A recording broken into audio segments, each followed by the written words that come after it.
There we go. So take a deep breath and sit back and relax and enjoy yourself. And take a minute to ground. We're going to go ahead and mute everyone so it's quiet. We don't have any background noise. And just take a minute to find that base of your spine. Look down and find the center of the earth just as easily. And allow those 2 points to be connected.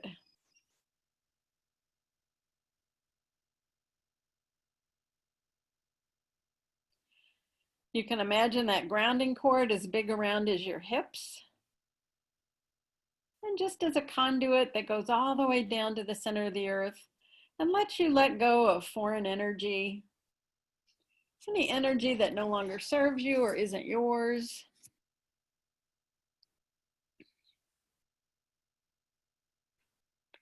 And take about 3 deep breaths. Just turn off the day. Let it go. Whatever happened, happened. And just let yourself come all the way into present time. Just this moment.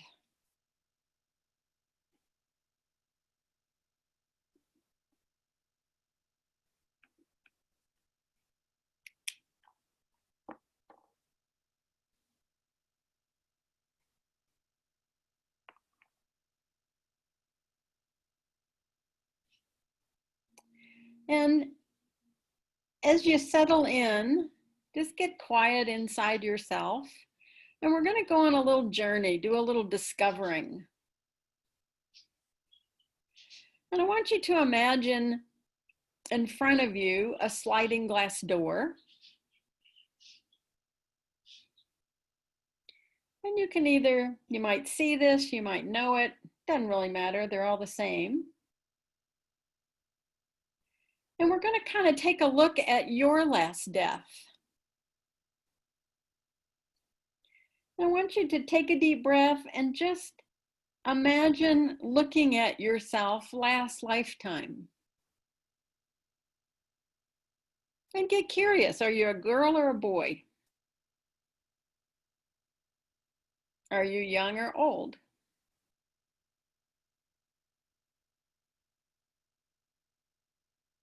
You might get a sense of your surroundings. Are you on a ship, land?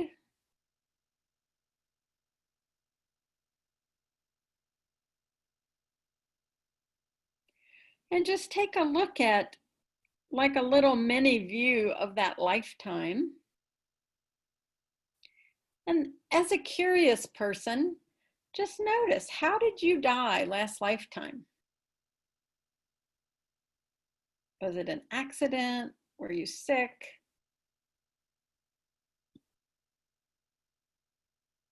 And notice who was there. Were you by yourself?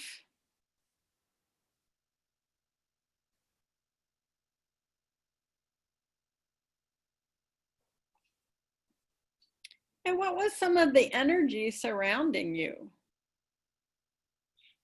Was it tense? Was it peaceful? Were you afraid? Did you feel comforted? You can just look at any colors that come up, any emotions.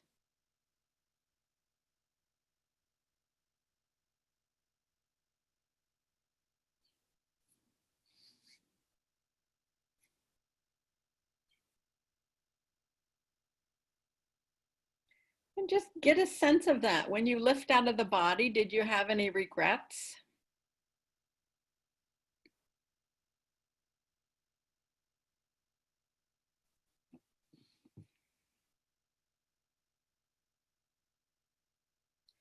And then how much of that energy did you bring forward with you into this lifetime?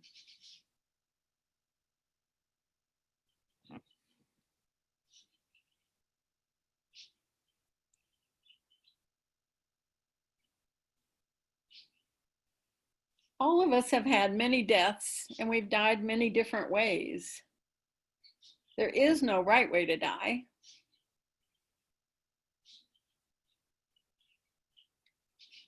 And it's only the body that lets go. You as the spirit are immortal. So just like every lifetime, we learn a lot from each death.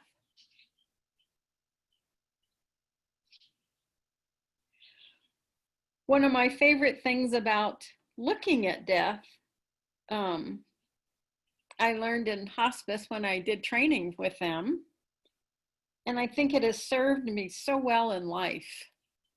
And that in that training, they have you look at any unfinished business you have. Is there anyone that you aren't speaking to? Anyone you have a hard time with? Any person where you wish it had ended differently?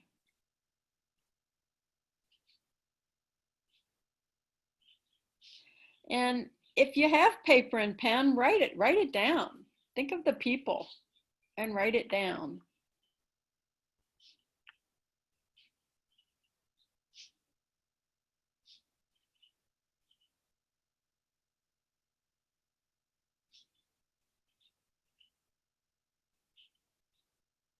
Give you just a second for that.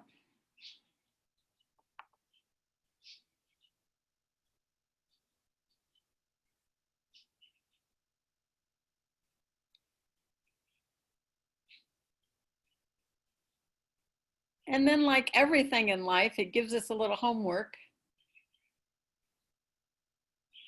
How do you begin to finish that now before you even get close to dying? Here's a great place to start.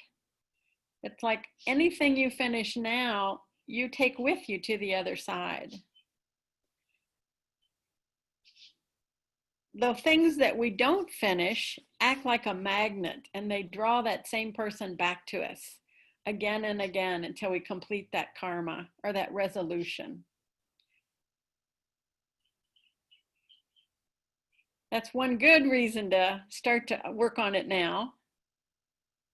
Sometimes once is enough, twice is enough. But being able to let go of energies and resolve things while you're still here in the body makes it so much easier when you get ready to die. And the people, in a way, that take the longest to die are the ones that are, I would say, metaphorically still packing their suitcase. They're finishing cycles. And death is such a beautiful space.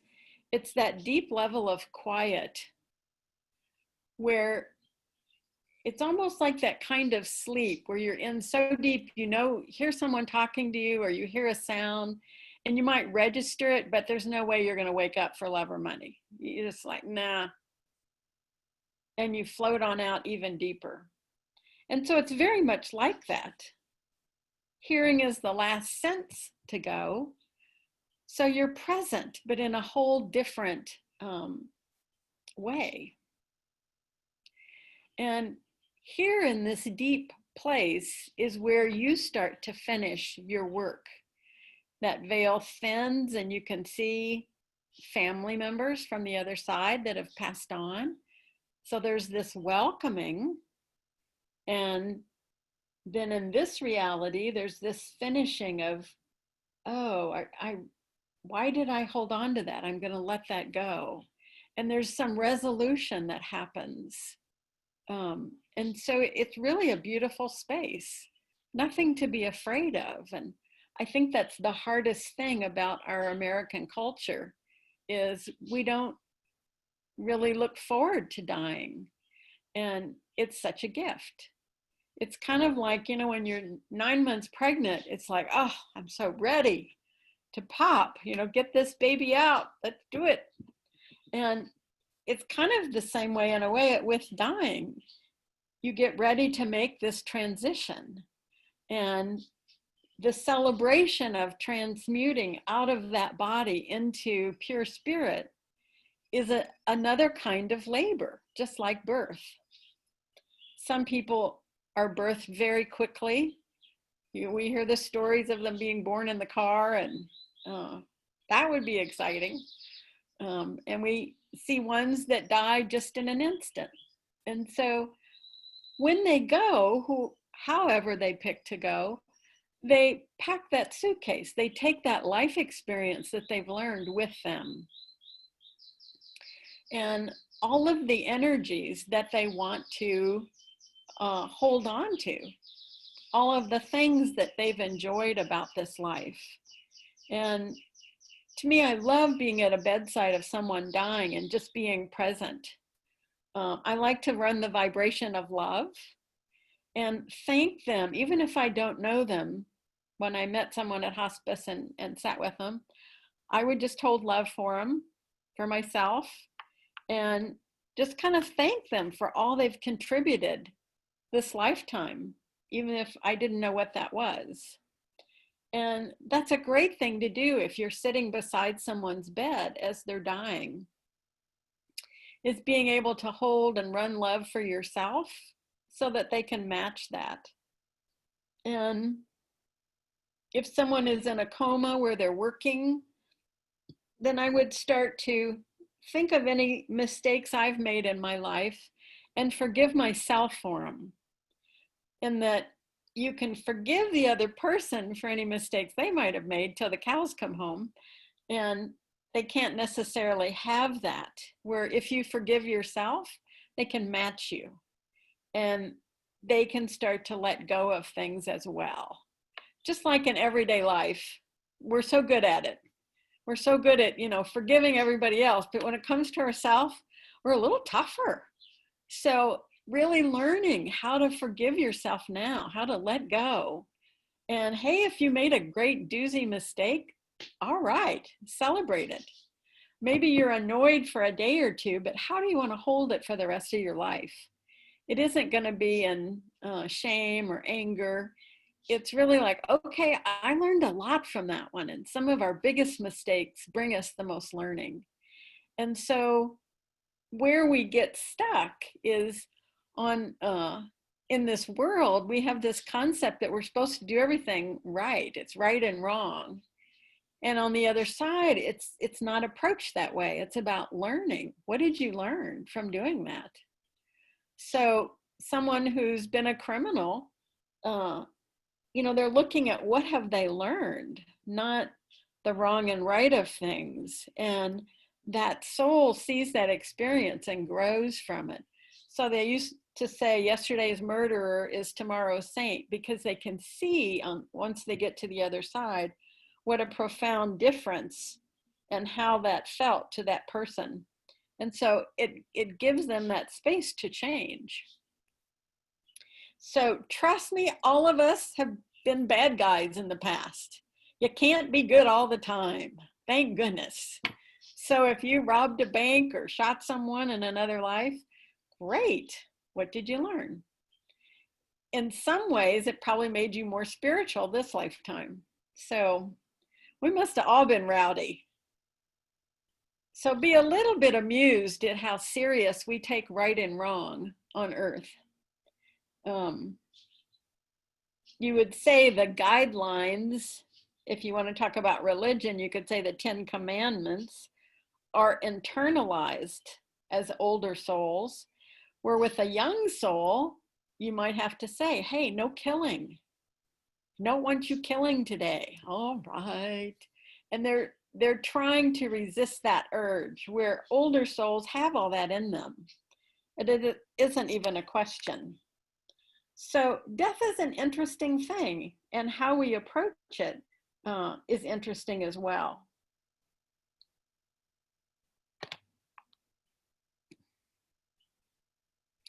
When you look at the energy of death, there's two experiences, one for the body and one for the spirit. And I think we've all experienced this when you've had someone in your life die, where you're happy for them, they're out of pain, they're going home, they're gonna be in a good place, but you miss that reflection So while you're happy for the soul, there's a level of grief that happens in the body. And that's, how am I going to go through life without having this reflection? And it's interesting because as a soul, we can still and will always connect. And that body, you can remember that hug and that smile, but it's a little bit different. So it's like giving yourself permission to have both sides, being happy and cheering them on, and being sad because you miss the physicality of their hug. And as souls, it's really interesting watching a soul go home. The reception, the people, the souls that come to meet them, the celebration. And moving from a physical body that's very dense into that lightness of spirit. And again, when I'm working with kids, I've always used the swimming pool analogy because it's such a great one. And that's where we've all stood on the edge of a pool and did that little hop in the air, and whoosh, you're in the pool. And that feeling is just amazing because, one, it's cool, and it's, you feel you're weightless, you're light, you glide through the water, and it just makes you feel alive. And it's such a different feeling. You wake up in a whole different reality. I'm wet, I'm free. And it's very much the same thing in death. It's leaving that little body.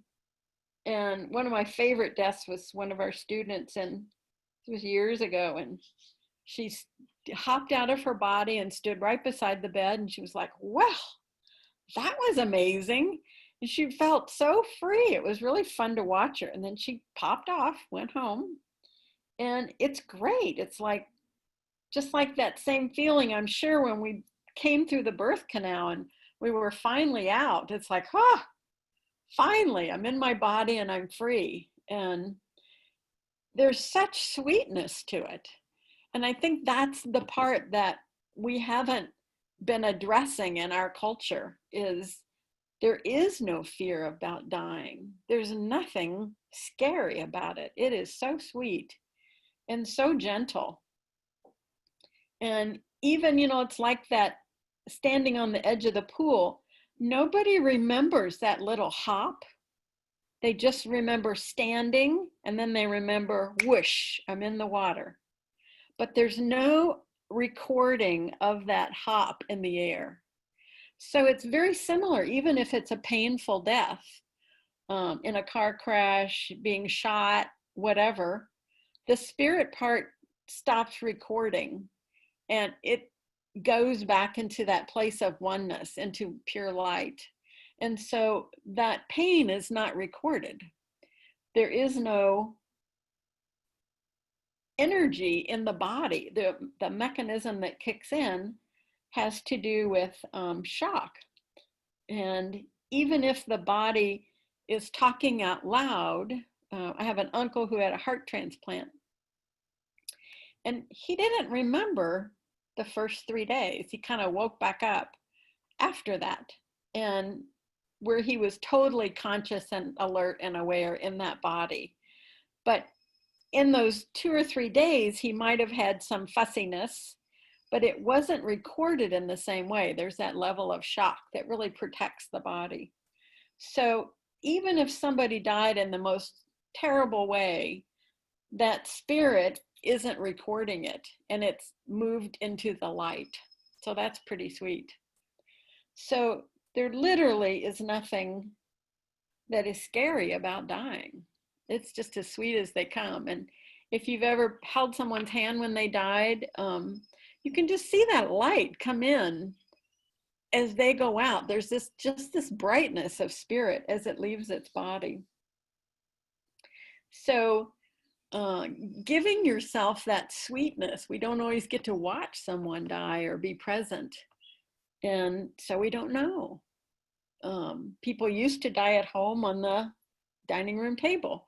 They would lay them out once they were dead, and everyone stood around and touched them, and there was this level of it was natural, where when we created hospitals, everything got antiseptic and we put it behind closed doors. And that's where I think being afraid of death comes from, is it's hidden.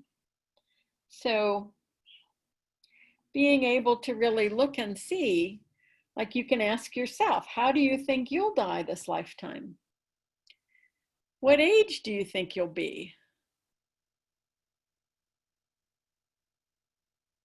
Just like you had a mini view of what this lifetime was going to be about when you picked this body, you had a choice of 3 or 4 families. You saw little mini clips of what your life would be if you picked door A, door B, or door C. It's the same. What did you pick for your exit? Do you want to be alone? Do you want to have people around you? Do you want to go quickly? Do you want to process? This is an entire life of consciousness. And so you really get to have that awareness that you take with you. So most, everybody's already had this planned out for a long time. And so the journey between here and the death of the physical body is one of life experience, learning and growing, and great joy. One of my favorite books, I will say, is Dying to Be Me, Anita Moorjani. And her first half of the book is how she died. She had cancer and got down to like 78 pounds. And the second half is she dies and kind of goes back to the other side. And they talk to her, they show her all her whole life. She gets exactly how she created cancer and why she picked the way she did. And then they heal her and send her back. And she's like, send me back? Look at that body. And they're like, we'll get it. So she comes back, and it takes her about 6 months to come back, but the cancer's gone. And then the second half is how she lives her life. And how would you live your life once you've died, gone home, and come back? Is really interesting, because again, you step out of all the games we get hooked into playing, having to please people all the time and having to hop through these hoops, and really asking yourself, what is it I really want to do? What can I share? What can I put forward that might make a difference in life? And so it's a beautiful book. And for anyone who has questions about dying, it's a great one. And for all of the ones I've read, the biggest thing that they miss is that feeling of emotion. The feeling when your heart beats fast, when you meet some, sweet young thing, and you're in your 20s, and, it's love and it's grand and it's big, or that feeling of birth when you hold that newborn baby. All those emotions are what they miss about having a body. And I'm sure chocolate, it's got to be on that list too. So they really, anyone who's died and come back really has always talked about really enjoying your life, living it to the fullest, and not being so serious, not getting stuck in all the little things, but really having a perspective. And again, from working years in hospice, it kind of gave me a top 10 list. If I was going to die tonight, what would be on my list of things that were important?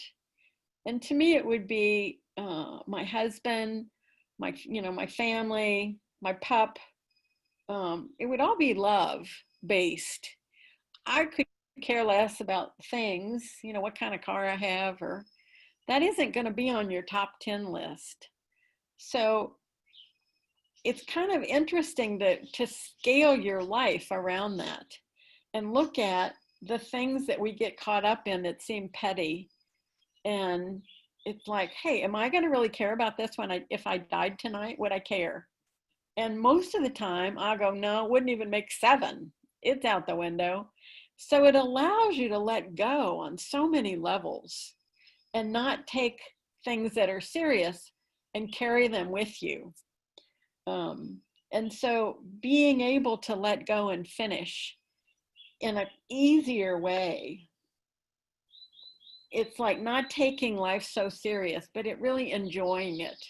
And the things that would make my top 10 list are things that I would believe in even to the night of my dying.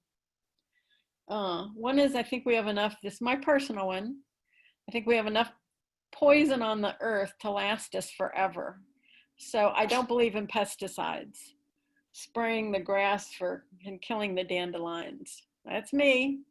But it's something I really believe in. I think they were made for a reason, and that's to feed those bees. And so that would be one I'd keep. And so I would choose for myself not to use poison on the earth. That would be one of mine.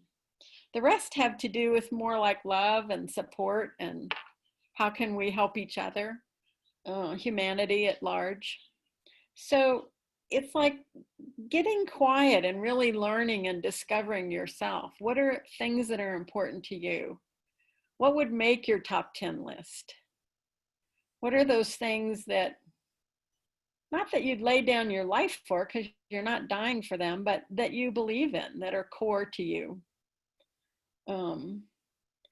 And I do think as we practice, we're learning about being an immortal being. What kind of being do you want to be for the rest of your life, for eternity? Now, myself, I'm going to keep stirring the pot, causing a little mischief, having a little fun. So, having joy for eternity sounds really good to me. Giving people permission to be who they are sounds good to me. So you start to think, and hey, I may change my mind next lifetime, who knows? But for this lifetime, I like going out with those two, at least those two values. So you're looking at death from this whole different perspective. It's not just the end of the body, it's the continuation of the spirit through eternity. And what are you becoming? What beingness are you going to take with you?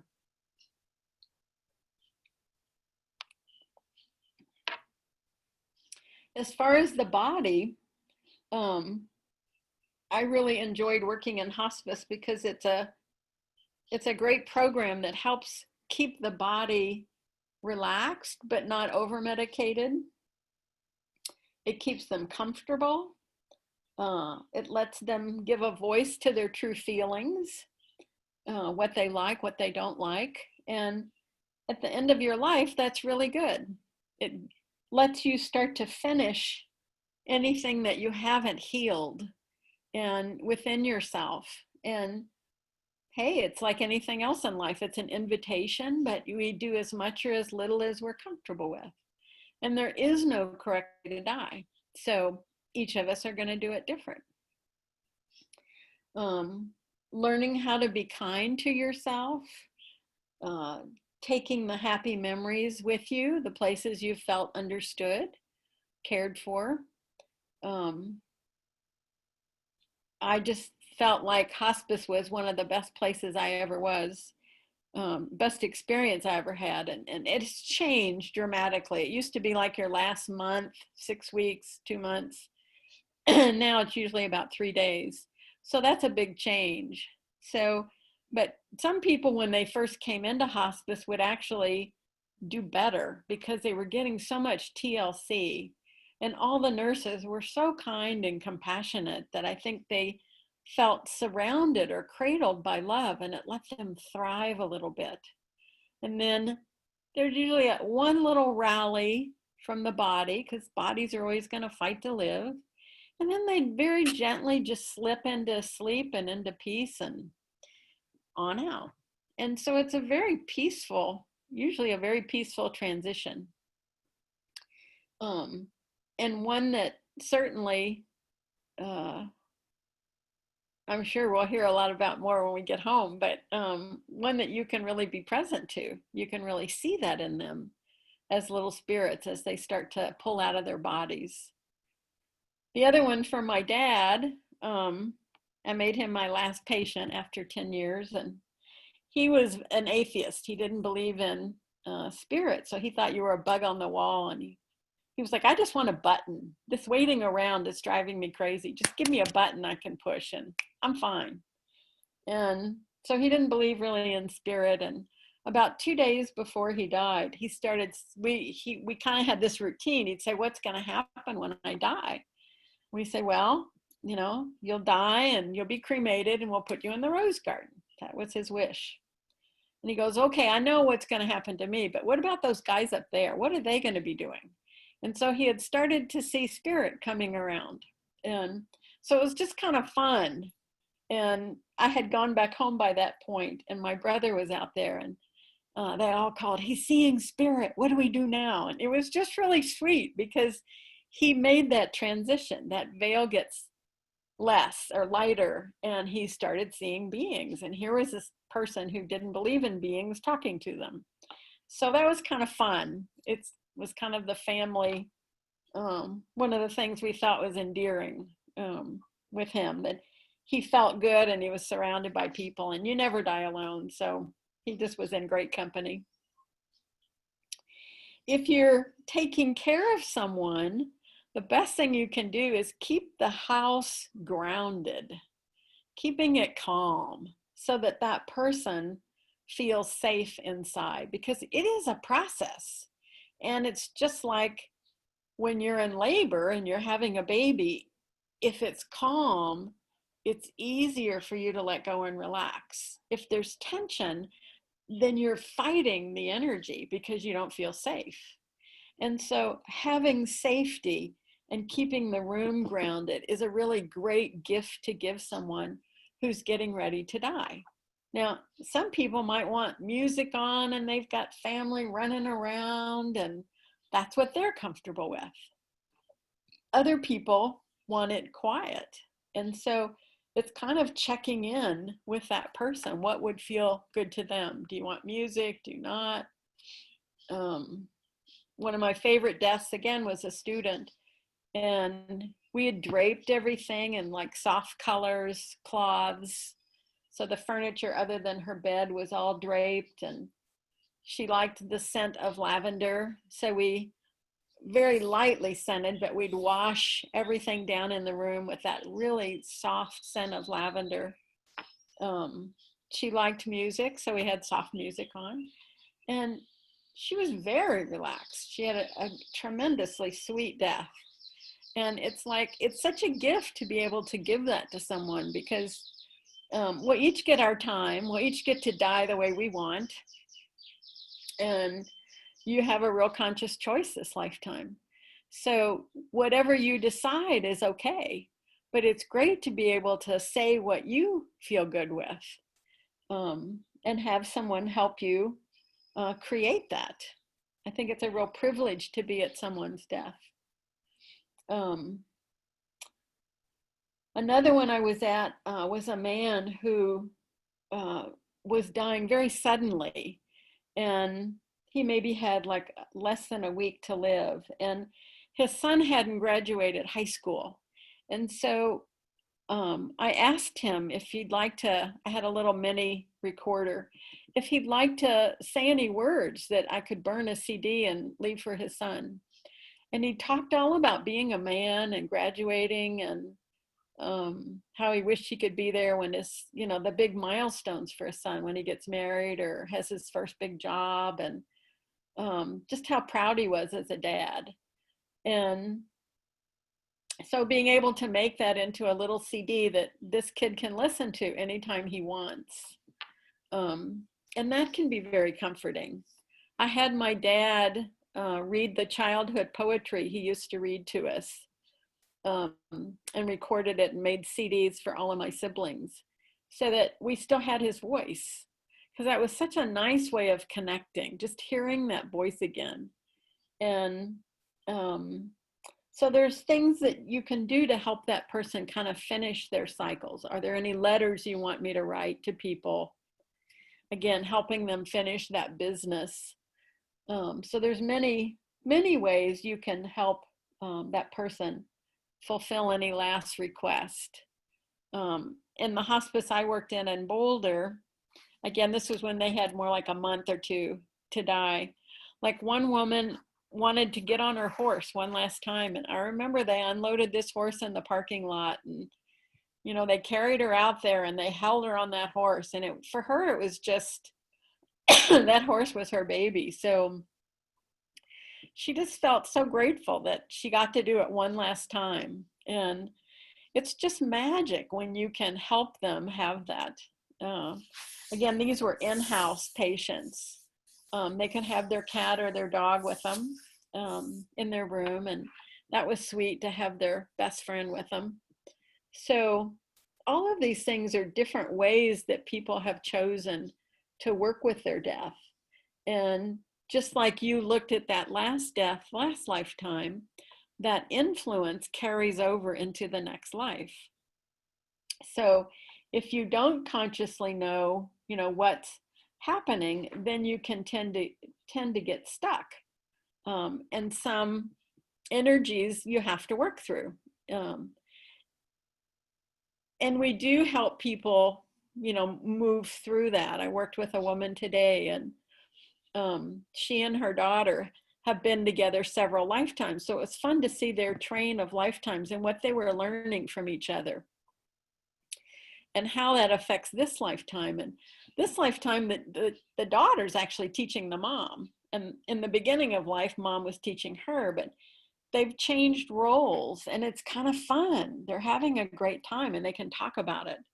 And so there's many different kinds of agreements that we have, and that flows with us.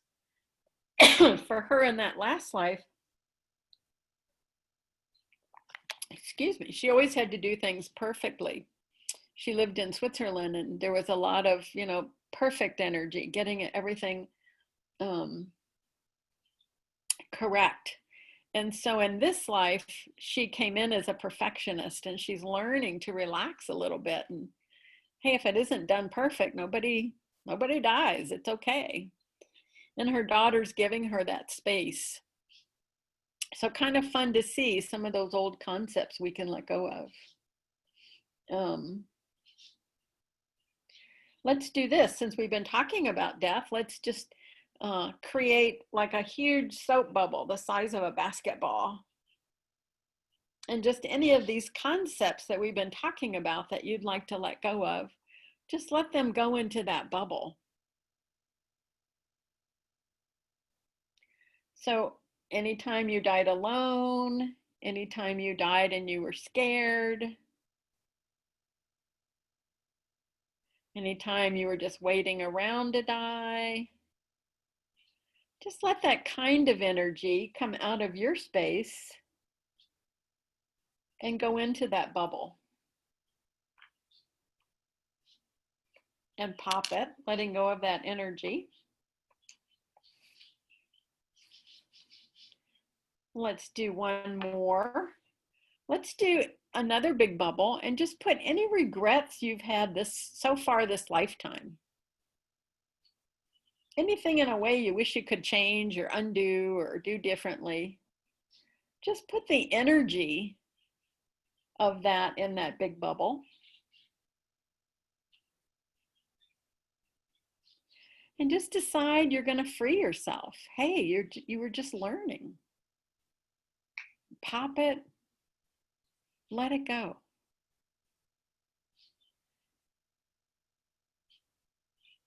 One way that's easy to learn to do that with yourself is, if that was your best friend that had made that mistake, would you be willing to forgive them? Most of us would. Sometimes we're a little tougher on ourselves. So this is something we have to learn, is how to allow ourselves to make mistakes and get over it. Because the real learning isn't in the mistake, it's in how we hold it for life. So take a couple of deep breaths again. Yeah. And just start to let that energy flow down your grounding cord into the earth.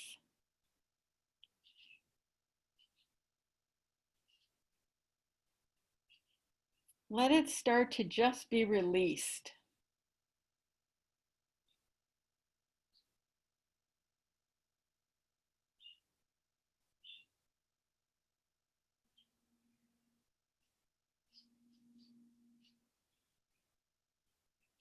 Take another deep breath and put a huge gold sun above your head, full of like gold light, gold energy, liquid gold.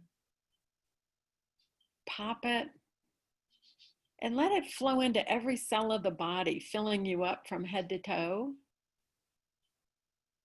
Full of that soft light, full of nurturing and joy.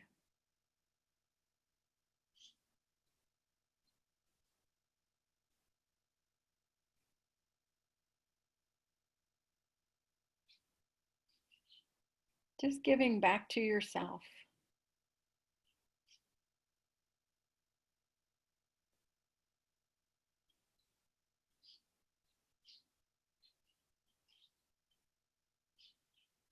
And create that sense of peace around you.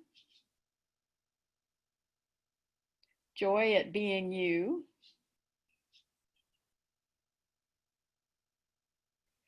And start to create some new pictures about dying, that it doesn't have to be hard or scary. And kind of how would you like it to be? Do you want to die with people around you this lifetime? Do you want it to be peaceful? Start to really put some energy, your favorite colors, into what would help you feel relaxed.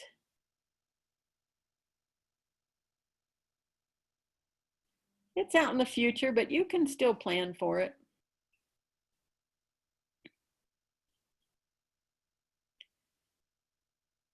Just having that sense of peacefulness,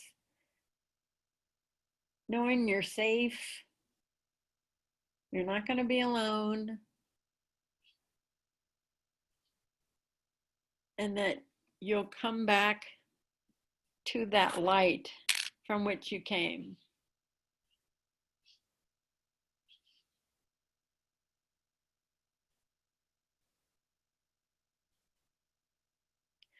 And the last thing you can do is find someone that you know who's died that's maybe not real close to you, or it's been a long time since they've died. And just kind of look at that person who died years ago and see how they are.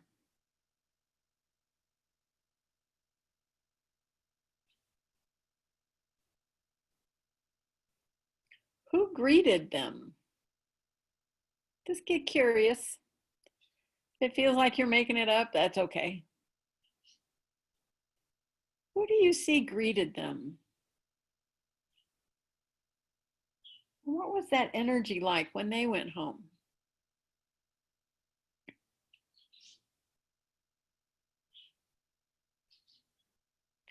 You can ask yourself the same thing. Who greeted you last lifetime?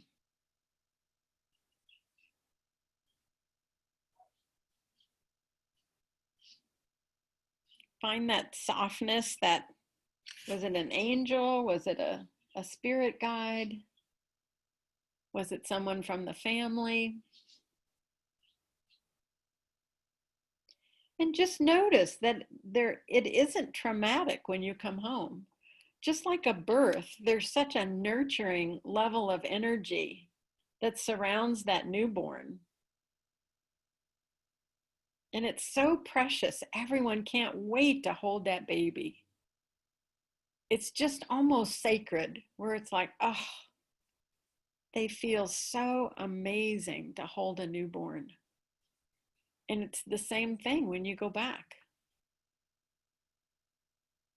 It's birthing into that level of eternal love. So in many ways, that's the sweetest place you can ever be. This is the hard work. So if I find out someone's dying, I always have a sense of joy for them. It's like, oh, you sweet thing. You get to go home. And, you know, obviously, I missed my dad when he died. It's like there's certain quirks about each person that we would miss about them physically, but spiritually wouldn't change it for anything. He looks so amazing on the other side. So recognizing that that reverence is held for them. And while we miss them, and we will, we're also happy for them because they're in that place of total love. I think we get a little jealous. We'll get there one day. Just not yet. A little bit more work to do. Just turning planet Earth around, that's all. Yeah. So take a deep breath, and one more time, create that big gold sun above your head. And fill it full of permission to just learn about death. You can read books.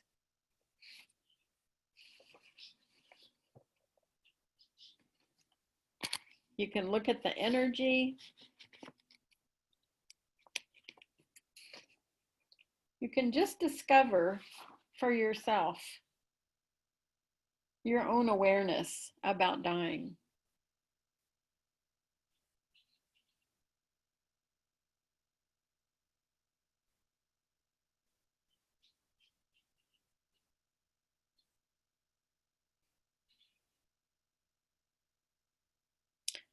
Pop that gold sun still in your body from head to toe one more time.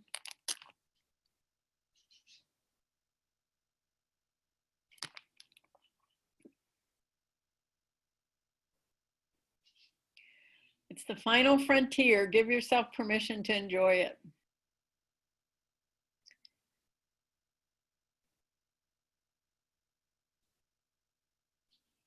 Validate that body. Stretch. Come on out of that trance. And we'll call it a night. Thanks for being here. Happy dying. Thanks, Maribel. You're welcome. Love you. Thank you very much. Thank you.